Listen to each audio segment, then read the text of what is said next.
Hi, I'm Veronica Adeka, and welcome to Beauty and Fashion Talks here on Arise TV.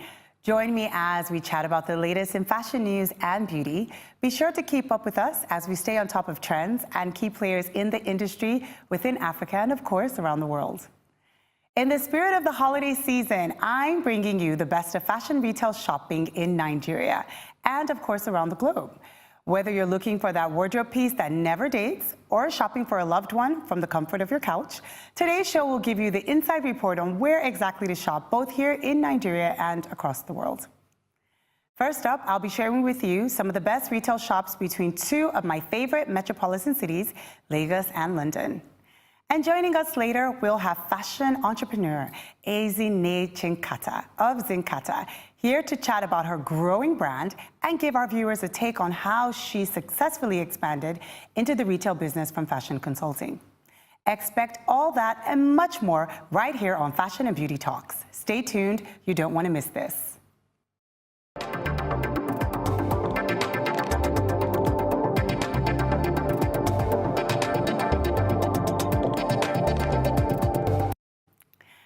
As a stylist, one of the biggest questions I get all the time is, where can I shop exclusive of just one brand? So whether it's workwear or shopping for a special occasion, and for our jet setters that are watching, I know you are all looking for your one-stop shop to pick up items from multiple brands. So I'm super excited to share with everyone some of my best-known retail shops here in Lagos. Let's get started. I love that the brands in Zinkata are carefully selected and cater to women who are all about the culture, a definite point of view when it comes to bringing their style and, of course, their fashion together. Whether in the form of occasion or casual dress-down glamour, the keynote of the Zazai's aesthetic is always fashion. And if you're someone that likes vibrant textured hues and, of course, attention to detail in your clothing, well, Grey Velvet is the store for you. With 2 locations in Lagos and 1 location in Abuja, accessibility has never been easier. 41 Lux is what I like to call a breakthrough retail store, in my opinion. With locations in Lagos and Abuja, the store keeps the metropolitan woman excited with the beautifully stocked separates to wear all day long. My House of Style. It is the perfect shop to drop by when you're looking to feel your best. The store is an aura of all things elegant, from structured workwear to inspired cocktail and evening wear. And now for the best of retail shopping in London. First up is 69B Boutique, situated amid the hustle and bustle of Broadway Market. This beautiful boutique brings together some of the best labels with good intentions, including Rikia, Beaumont Organic, and East London label, here today, here tomorrow. Home to 2 of East London's most prized possessions, good clothes and great coffee, Modern Society is the perfect shop to pull up a pew at the tiny 4-stool cafe bar or shop the ever-expanding roll call of emerging designers. And if you're frustrated by the lack of stylish and practical opinions for women in the male-dominated trainer world, friends Bethany Hegarty and Rio Holland opened the UK's first female-only sneaker shop, Pam Pam. Nestled between the kebab shops of Bethel Green Road, Pam Pam offers a tightly edited selection of kicks, from Nike to New Balance, as well as niche labels, including Garment Project and Novesta for the passionate sneakerhead. We're heading for a short break, but when we return, I will be joined by my guest, Ezinne Chinkata, here to talk to us about her transition from fashion consulting and styling to owning one of the most visited retail destinations here in Lagos. Trust me, stay tuned, you don't want to miss out.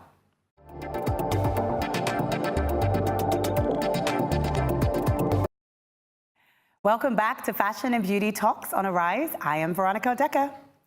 Joining me today is a seasoned fashion entrepreneur with a wide range of experiences spread across the fashion industry. She has successfully launched a retail brand and fashion consultancy, Zinkata, where she also sits as editor for the web division. Working in the past as a fashion editor for publications such as Wow and Genevieve magazine, as well as contributing written articles to Bella Naija and Vogue Italia Online, Ezinne Chinkata is the perfect guest to join us as we discuss the world of fashion retailing. Ezinne, welcome to Fashion and Beauty. Thank you so much for joining me today on the show. Thank you, Veronica. So you are no stranger to celebrity styling. With a long list of clienteles of notable personalities under your belt, I would like you to tell us a little bit more about this industry of styling and now how you've transitioned into retail. Okay. So I started off as a stylist. Yes. I started off as a stylist in a magazine. Okay. And then obviously from there I met celebrities on sets, and then I kind of like transitioned into personal styling. So when you say you met celebrities on set, did they ask you questions? Would you just be like styling them, you know, doing your work, you know, pinning like you normally do, being all serious? And then do they now say, Ezinne, you know, I really like what you're doing. Could you please personally style me for an event, or is that how you kind of went into that? Yes, it happened naturally. Like obviously I would have a photo shoot and I would study the celebrity and think of like different ways to make them look amazing. Of course, that's so always, I kind that's of always like, key. they'll be like, oh, I've never thought of this. Yeah. I love how you make me look. It's my birthday next week. Can you get me something? Yeah. Yeah, can you make me look amazing like this on your birthday? And I'm like, okay. And you know, it started off that way. Gradually, yeah. Then styling wasn't really popular in Nigeria. Yes, so it was still a bit of a struggle to make it a business and how to go about it. But you know, when the demand started to come in, often. I feel like with the celebrities, it was almost like an easy marketing tool, because once people see them, the average woman could then say, oh, I like, who put that together?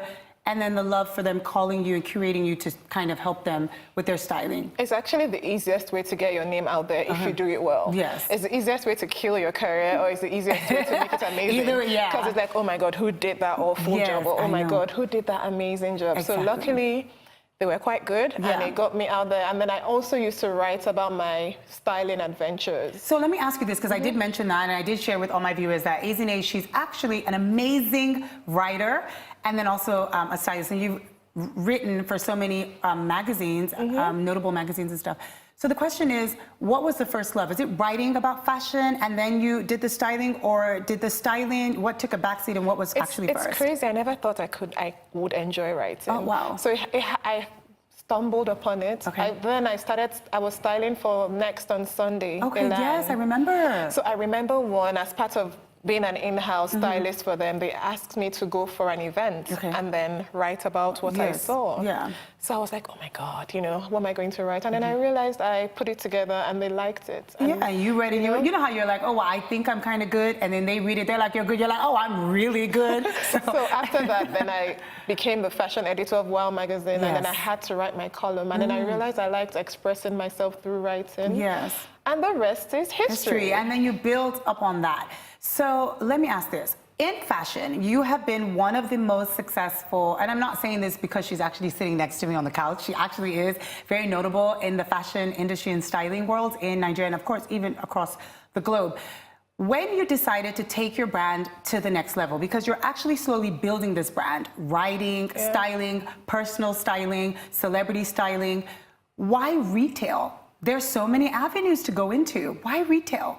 Okay, I'm going to be really, firstly, my mom had a store when we were younger. She had a salon, and then she also once had like fashion as well. Okay.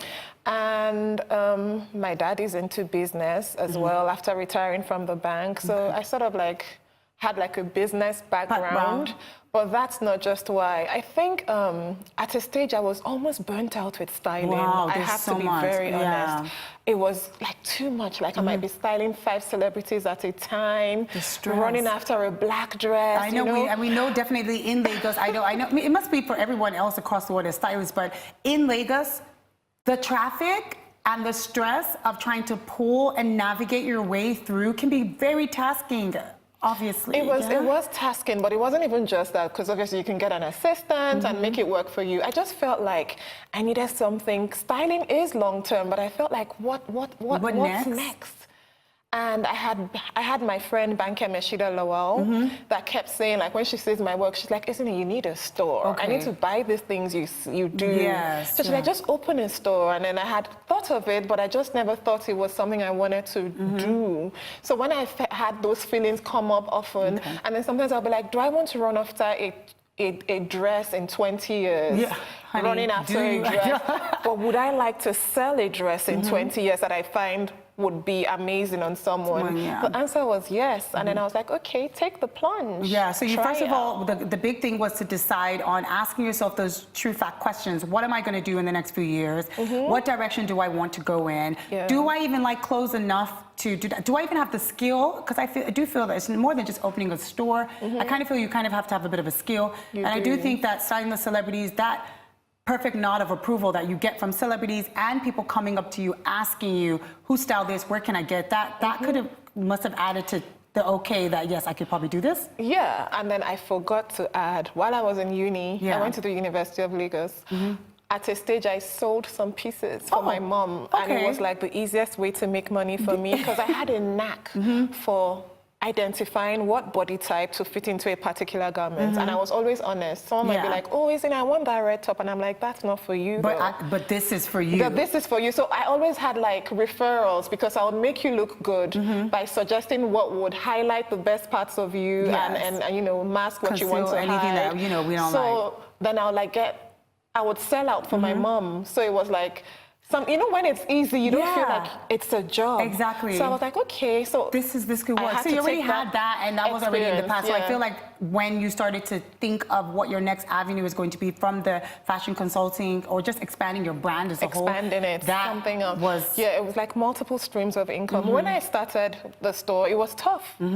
It was tough, but it was interesting because even though I thought I was kind of like exhausted with styling, it was still like, at the beginning of owning the store, it was still my main source of income. So I'm like, I think I'm stepping out, but the jobs are still coming in. And I'm like, then I spoke to my dad about it, and he was like, you started off styling. I think you should certainly hold on to it while you expand. And it's easy. It even makes it easier because you're kind of like, it's still in fashion, retail, consultancy. So it wasn't like the retail store. I almost look at it, sometimes I like to say when people have something in plan, it's almost like a retirement plan, almost like it's a few years, you know, it's something that gradually, if you decided to slow down on styling, not to stop completely, but if you decided to slow down on the styling, then this would be the next passion that you could grow and expand. It is, and there's so much going on now, obviously, so I definitely see myself still owning a store in 20 years. It's interesting, it's so tough. It's a tough market, and then it's exciting to make it work. You're growing personally, and learning a lot. The fashion industry is exploding, and there's so much to work with. There's so much. And then there's such a passion for made in Nigeria now and made in African fashion, and then the Nigerian designers are so talented. I know they are. I've been to the store. I've actually been to the store myself, and I can definitely attest to the fact that she has been able to curate amazing designers and they have a strong point of view and a great aesthetic to having in the store. I know we have to go for a short break, but of course we're going to come back soon. So stay tuned to Arise. We're heading for a short break, but when we come back, we'll have more from fashion entrepreneur Ezinne Chinkata and about her store. Thank you.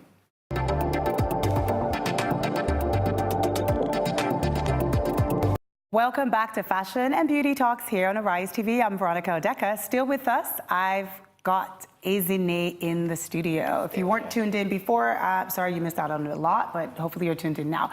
So Ezinne, we were talking about setting up the store and some of the things that went into deciding to go into fashion retailing as a way to expand your business from styling consulting and personal styling in the Nigerian industry. So now I want to focus a little bit more on the store. Tell me some of the brands that you have in the store, because one of the things I know is that when you started, you didn't start with that many Nigerian brands. No. Right now, your store is the destination to go to for a lot of Nigerian cultivated brands here and across. I think, do you stock anyone that is Nigerian but not here, like a foreign that lives in the UK or anything? Not at the moment. Okay. I'm having conversations. Conversations about that. But tell us about the brands that you stock in your store and why those brands. Okay, so should I tell you of how I started? Yes, please. Share with them, because I know, but you guys need to know.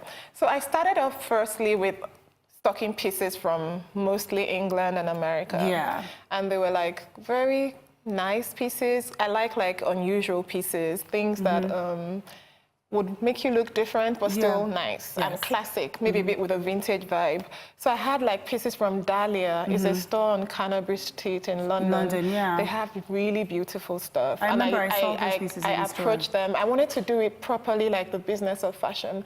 So I didn't want to like go to travel and buy things on sale. So I had to like buy wholesale so that I would sell at exactly the same price they sell at and go on sale. How was that experience of setting that up? It was amazing. And then it was really, really good. People loved the fashion. People still love Dahlia.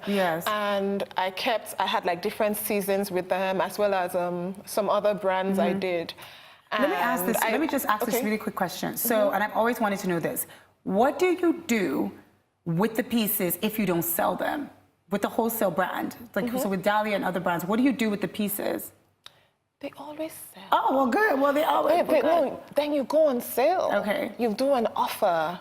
Buy one, get one free if you can. Buy one, get one 50%. You find a way. Yes, you find a way to make it go. Maximize the effort. Or then you do like a freebie once in a while to get like more people to pay attention and more people to be interested in your brand. They sort of like always go eventually. You do like a massive sale. Everything must go kind and of every thing. woman loves this sale. Yeah, everybody does. I love a sale. Even when there's nothing to buy. We tend to love a really good sale. So how did you transition from then So then I had like mostly these foreign brands, and then I had just one design, one Ankara fashion from a designer in England, and it went so well. So I was like, people would like obviously gravitate towards the Ankara more than, it was like, they still have those that wanted Dahlia. It was like a mix.